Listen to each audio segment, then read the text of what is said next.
In a previous video, we discussed how MDaemon users can create app passwords in MDaemon webmail.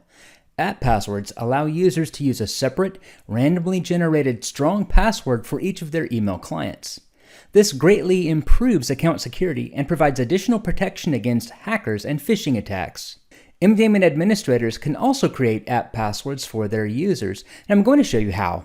In MDaemon Remote Administration, navigate to the Account Manager and select the account for which you'd like to create an app password.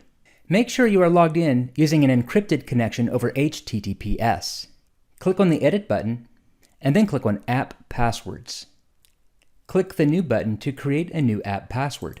Give the new app password a name. For example, if the user will be using the password for his or her IMAP client, then you can call it IMAP. And then click on Save. The new app password will be displayed. Enter it into the email client when setting up a user profile. For security reasons, it will not be shown again. Now let's create another app password. We'll call this one ActiveSync. This one can be entered into a second email client, such as an ActiveSync client. App passwords are a simple way to protect your users against hackers. Visit MDaemon.com to learn more.